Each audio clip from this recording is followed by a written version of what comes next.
అనుచరులు అనుకున్న వాళ్లే ఆయన్ను నిట్ట నిలువునా ముంచారట. దీపం ఉండగానే ఇల్లు చక్కబెట్టుకోవాలి అన్న చందంగా భారీగా వెనకేశాడట. ఫలితం ఆయన ఓటమి. పోనీ అధికారం దూరమయ్యాక అయినా ఆయన మారారా అంటే అలాంటిదేదీ లేదట.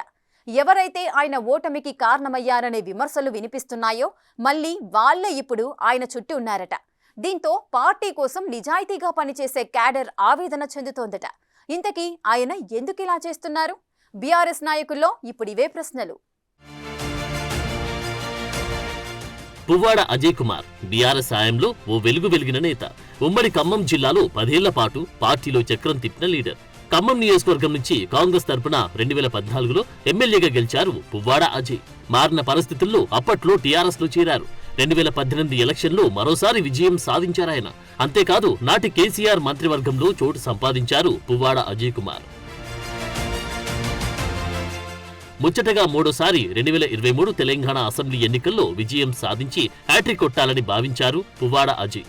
కానీ ప్రజల తీర్పు మాత్రం మరోలా వచ్చింది. కాంగ్రెస్ అభ్యర్థిగా బరిలోకి దిగిన సీనియర్ నేత తుమ్మల నాగేశ్వరరావును ప్రజలు బంపర్ మెజార్టీతో గెలిపించారు. దీంతో పువ్వాడకు షాక్ తప్పలేదు. వాస్తవానికి నియోజకవర్గాన్ని భారీగా అభివృద్ధి చేశారన్న పేరు తెచ్చుకున్నారు మాజీ మంత్రి పువ్వాడ అజయ్. ఇంకా చెప్పాలంటే ఎక్కడ అవకాశమున్నా నిధులు తీసుకొచ్చి నియోజకవర్గంలో పలు అభివృద్ధి కార్యక్రమాలు చేపట్టారని బీఆర్ఎస్ నేతలు చెప్తుంటారు. సోషల్ మీడియాను సైతం తన ప్రచారానికి బాగానే వాడుకున్నారట అజయ్. మరి అలాంటిది పువ్వాడ అజయ్ ఎలా ఓటమి పాలయ్యారన్నది ఆయనకు ఇప్పటికీ అంతు చిక్కడం లేదన్న మాట వినిపిస్తుంది. అయితే ఇక్కడే ఓ ట్విస్ట్ ఉందట. పువ్వాడ ఓటమికి ప్రధాన కారణం ఆయన వెంట ఉండే ముఖ్యమైన అనుచరులేనట. దీపం ఉండగానే ఇల్లు చక్కదిద్దుకోవాలి అన్న చందంగా ఆయన చుట్టూ ఉండే కొందరు షాడో నేతలే అందిన కాడికి దోచుకున్నారన్న ఆరోపణలు నియోజకవర్గంలో గుప్పుమంటున్నాయి. వాస్తవానికి మాజీ మంత్రి పువ్వాడ 2014 ఎన్నికల్లో ఇలాంటి షాడో నేతల ప్రమేయం లేకుండానే ముందుకెళ్లారు. విజయం సాధించారు. 2018 ఎన్నికల్లోనూ ఇదే మాదిరిగా విక్టరీ కొట్టారు. కానీ ఆ తర్వాతే సీన్ మారిపోయిందట. ఇంకా చెప్పాలంటే ఎప్పుడైతే కొంతమంది షాడో నేతలు ఆయనకు దగ్గరయ్యారు అప్పటినుంచి ఆయన కెరియర్ గ్రాఫ్ నియోజకవర్గంలో పడిపోతూ వచ్చిందట. ఖమ్మం నగరంలో సెటిల్మెంట్లు, భూదందాలు, పోలీస్ స్టేషన్ సాక్షిగా పంచాయతీలు నిర్వహించడం, బెదిరింపులు ఇలా ఒకటేమిటి అనేక రకాల చర్యలతో పువ్వాడ చుట్టూ ఉన్న షాడో నేతలు ప్రజలను బాగానే ఇబ్బందులకు గురిచేశారన్న గుసగుసలు వినిపించాయి. అజయ్ ప్రధాన అనుచరుడిగా ఉన్న నగర పార్టీ నేతతో పాటు పలువురు కార్పొరేటర్లు ఇందులో కీలక పాత్ర పోషించారట.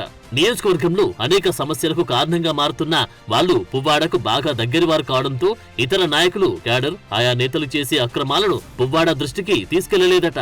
అయితే ఇదే విషయాన్ని 2023 అసెంబ్లీ ఎన్నికల సమయంలో తన ప్రచారంలో ప్రధానంగా ప్రస్తావించారు తుమ్మల నాగేశ్వరరావు. చివరకు విజయం సాధించారాయన. అప్పటి వరకు చేసిన అభివృద్ధి, సంక్షేమ కార్యక్రమాలు తనను గెలిపిస్తాయని భావించిన పువ్వాడ అజయ్కి ఓటమి దిమ్మ తిరిగే షాక్ ఇచ్చిందట. అయితే ఇంత జరిగినా ఆయన మాత్రం ఇప్పటికీ తన ఓటమికి కారణాలు ఏంటన్న దానిపై ఓ నిర్ణయానికి రాలేకపోయారట.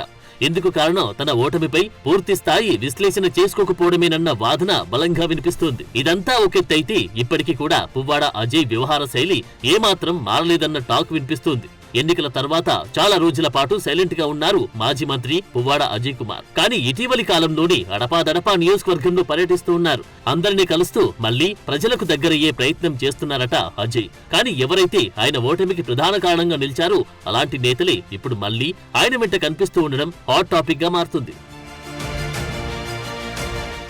పువ్వాడ తీరుతో నిజాయితీగా పనిచేసే బీఆర్ఎస్ క్యాడర్ ఆవేదన చెందుతుందట. గెలుస్తారనుకున్న సీటు కాస్త పోవడం, అయినా మాజీ మంత్రి పువ్వాడ పరిస్థితుల్లో మార్పు రాకపోవడంపై అసంతృప్తి వ్యక్తం చేస్తున్నారట. ఇప్పటికైనా తమ నేత మారకపోతే ఎలా అని చాటుగా మాట్లాడుకుంటున్నారట. అసలు తన ఓటమికి కారణమైన టీంను పువ్వాడ ఎందుకు దూరం పెట్టలేదన్న డిస్కషన్ నియోజకవర్గంలో గట్టిగానే జరుగుతుందట. ఇక్కడే మరో వాదన వినిపిస్తోంది. తన ఓటమికి గల కారణాలు, అందుకు దారితీసిన పరిస్థితులు, కారకులైన నాయకుల వివరాలు అన్నిటిపైన పువ్వాడకు పూర్తి స్థాయిలో అవగాహన ఉందన్న ప్రచారం జరుగుతోంది. అయినా సరే తన ఓటమికి కారకులైన వారిని పక్కన పెట్టకపోవడానికి కారణం నియోజకవర్గంలోని పరిస్థితులేనన్న టాక్ నడుస్తోంది. నిజానికి మొదటి నుంచి బీఆర్ఎస్ కు ఖమ్మం జిల్లాలో పెద్దగా పట్టులేదు. పైగా ఇప్పుడు పార్టీ సైతం అధికారంలో లేదు. ఇలాంటి వేళ వాళ్లను దూరం పెడితే తన పక్కన క్యాడర్ లేకుండా పోతుందని భావిస్తున్నారట పువ్వాడ అజయ్. అందుకే తప్పని పరిస్థితుల్లోనే అలాంటి వారితో కలిసి ముందుకు సాగుతున్నారని పువ్వాడ అజయ్ వర్గం చెబుతోంది.